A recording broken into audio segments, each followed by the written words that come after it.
I'm going to take you through the game between Fabiano Caruana and Aronian from round 4 of the Sinquefield Cup. This was a fine technical game, and there was real drama as one of the players ran very short of time. Let's plunge in. So Caruana with the white pieces, and he played e4 as he likes to, and Aronian played the Berlin. And here, instead of going in for the famous endgame variation, Caruana kept more tension with d3. So that allows black to bring the bishop to a good diagonal. And now c3. All normal so far, and here d6 is the most popular move, but rook e8 is also pretty common. And here, well, in the past Caruana has played the standard knight to d2, but he went d4 today. And, well, he said afterwards, d4 is a very rare move. Well, that's true. You can, if you look on the databases, you'll see it's only been played, a dozen times. d4 is a very rare move. It was one of the remnants of preparation for the World Championship. It obviously doesn't lead to an advantage for many reasons, basically any move black plays, but sometimes a wealth of choice is not always your friend. So wise words from Caruana there. Basically, he's bringing Aronian into territory which is a little bit unknown for him, but Caruana has researched this extremely well. In these days where the top players prepare so thoroughly, it's very hard to get some kind of decisive advantage out of the opening. But what you can do is present your opponent with practical difficulties, playing something that is a little bit unusual. So why is this seemingly natural move d4 unusual? Well, you'll see that white has played the pawn to d4 in 2 moves. So this is a kind of normal position where white is a tempo down. And if white plays, for example, pawn takes pawn, then this extra move, rook e8, of course, very useful to protect the knight, but also to put more pressure on the pawn on e4, and black is fine there. Or, well, here's another continuation. If white tries to hold the center with rook e1, watch this. This is, well, a very common idea in these kind of king's pawn positions. And now pawn takes pawn. Looks like everything is fine for white, but here black has knight takes pawn. And then queen h4, threatening f2, threatening h2, and you can see the rook, I'm afraid, has moved away from f1, protecting the pawn, and black is actually winning that position. So, in other words, what I'm saying is white can't really hold this center, so has to push on. This was Caruana's idea. And now again, if white protects the e-pawn, then c6 breaks down white's centre straight away. I mean, this is already a very pleasant position for black. So in this position, after knight e7, white has to take here.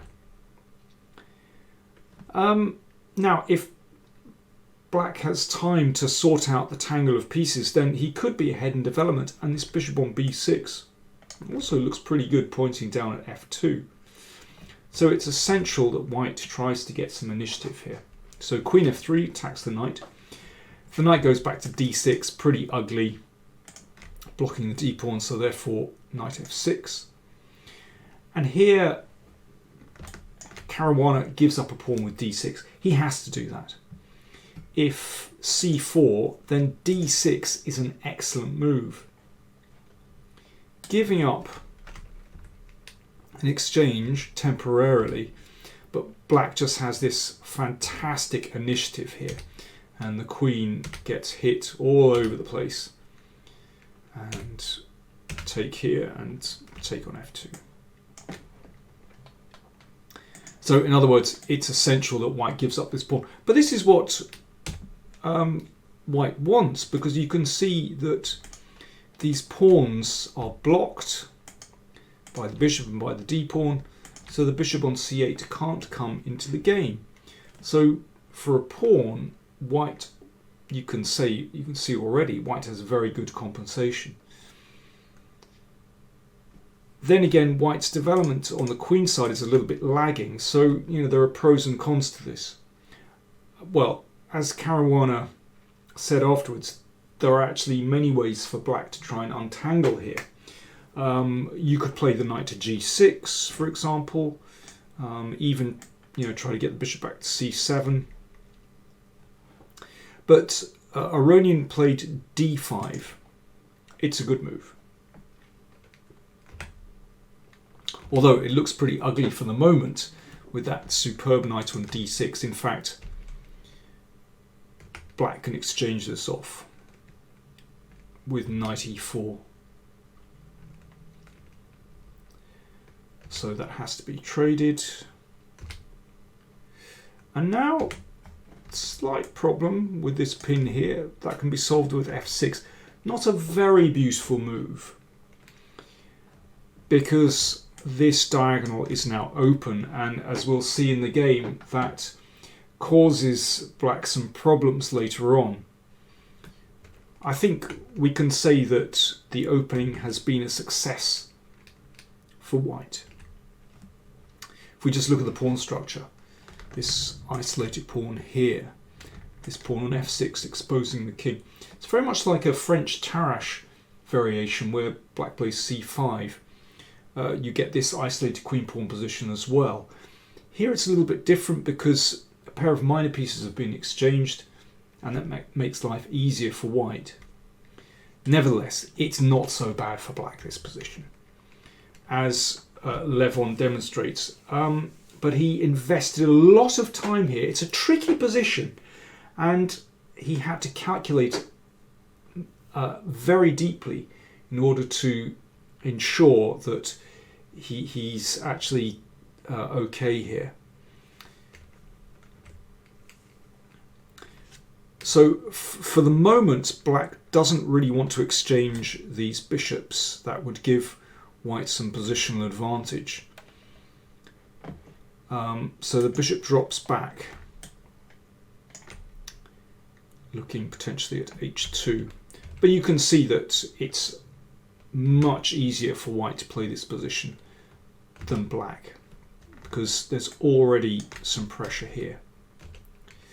But Levon fights back really well. Bishop g4 is an excellent move.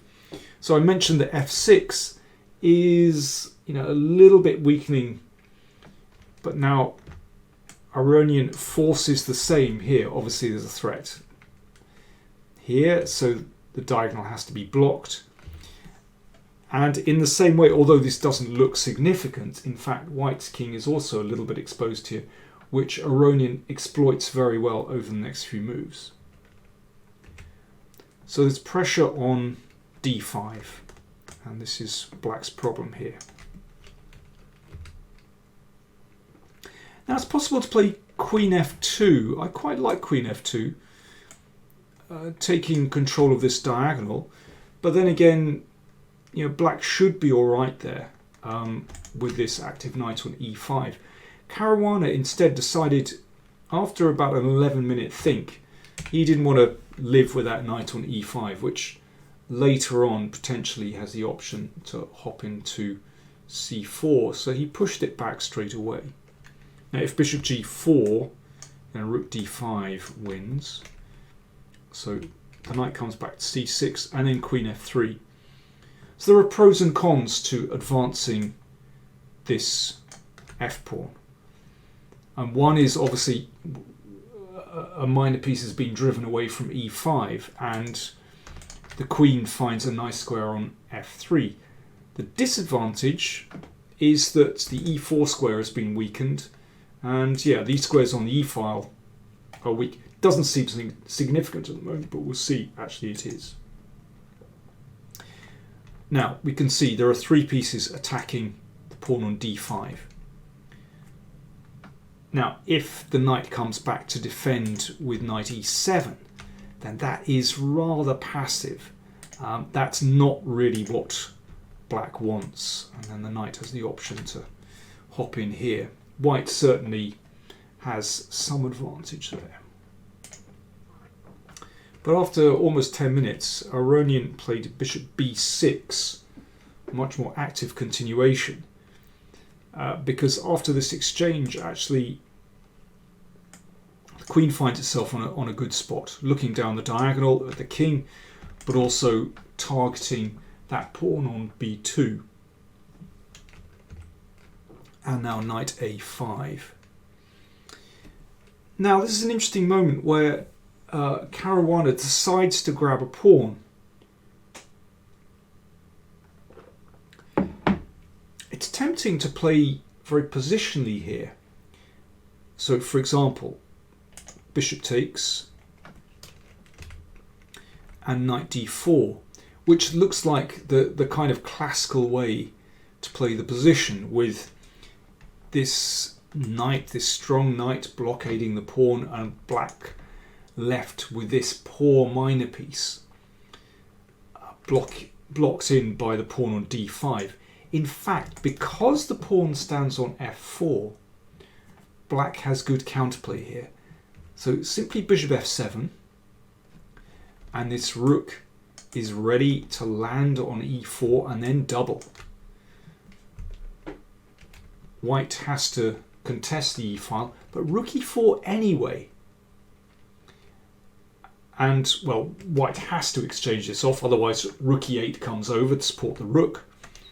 And this position is equal. That bishop actually comes into the game and takes that pawn on b3. I think that's a really good illustration of how f4 actually is problematic in some variations, and I like the way that Aronian has played this. In this position, if that pawn were on f2, then white would have a clear positional advantage, but it's very different with the pawn on f4 weakening the e4 square. Okay, back to this position. So Caruana did not exchange on b6. Instead, he took the pawn on d5. And he can just about get away with this. It's quite tricky, actually. This needed some serious calculation,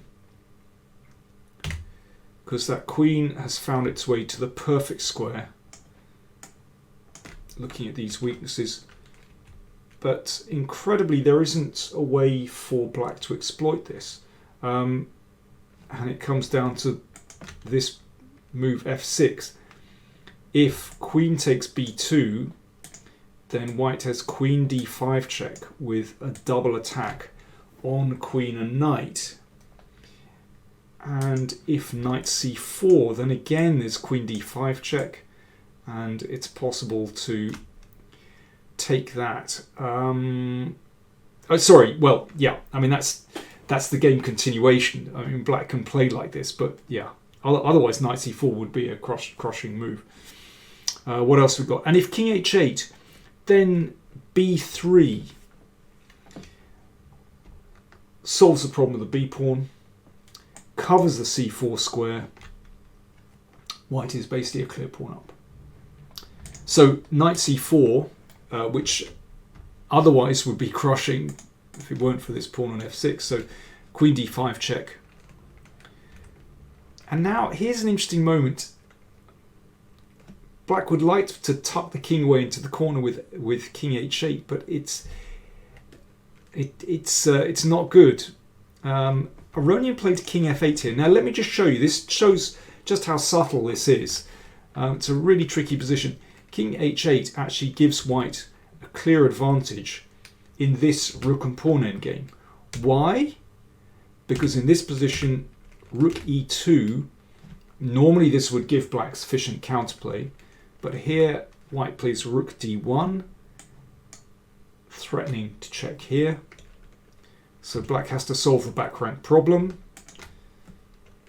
And then rook d2, and white is a clear pawn up. So that's why the king went to f8. Not a beautiful square, But it means that in this position, if Caruana plays queen d4, then rook e2 simply equalizes. If rook b4, then the rook is going to come in here. And if rook f2, then this is just a draw straight away. And so on. Subtle stuff. So that means that in this position, well, Caruana can't simplify into a rook and pawn endgame, a pawn up. Should take. This is what happened. And although Aronian is a pawn down, you can see that his major pieces have occupied the central files, and actually black has sufficient counterplay here. The problem was that he was running very short of time. The time control is 130 minutes at the start of the game, and they play with a 30-second delay, not an increment. So after each move, the clock doesn't start ticking until after 30 seconds has elapsed. Now, that means that you can't build up time as you can with an increment. So even round about here, Aronian was running very short of time. Now he has good activity, but it's all in the fine detail. And here, h5 is a very strong move.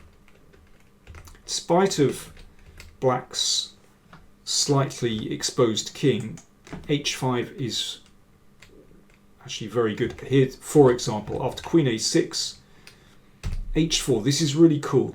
It basically just shuts in white's king and sets up some nasty threats here. So after rook d2, you can see the h-pawn has prevented the rook coming to g3. And in fact, white's rook has no move. So after this check, well, there are lots of checks. And if the rook could move away somewhere sensible, then the queen would guard g2. But no, it's just a draw by perpetual check, basically. Incidentally, the king can't come up the board because that would give white's rook a little bit of freedom. The queen defends here and then rook takes pawn. So basically, it should be a draw after this. So h5 would be sufficient for black to draw the game. But Levon, short of time, grabbed the pawn on b2, which also doesn't look bad, considering that white's pawns are now split. And then he played h5 and h4. Also not bad. But already Aronian was down to his final few seconds here. Basically, he was playing on the 30-second delay. So he had 30 seconds for each move from now on, but can't build up any time cushion. So if we just come back here, this is where you need time because, well, in fact, king g8 is the correct move. But rook d2, of course, is very tempting.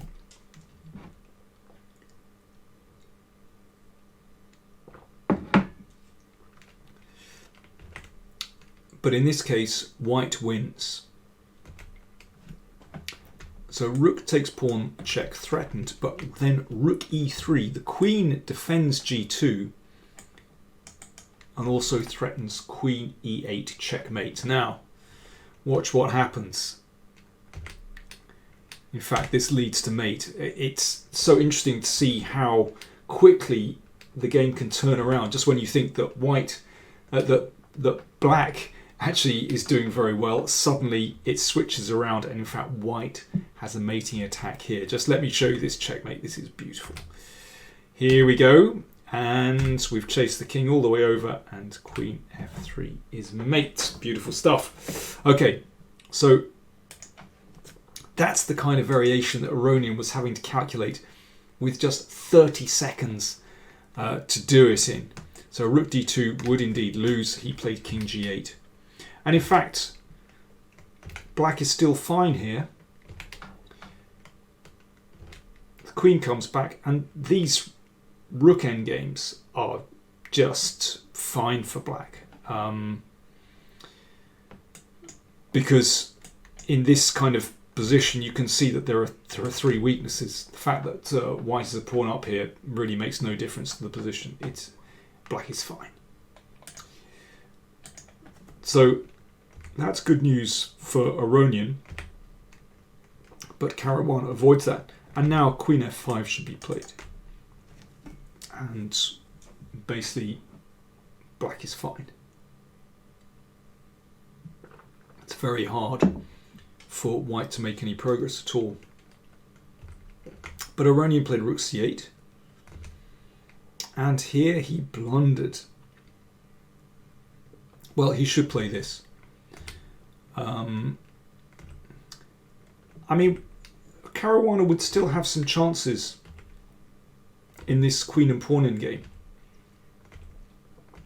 Queen and pawn endgame is different from the rook and pawn because it's possible for the queen to support the advance of the passed pawn. But still, probably should still be a draw. Instead, Aronian played Queen C5. He was still chasing that rook and pawn endgame, and that is a blunder. Rook check.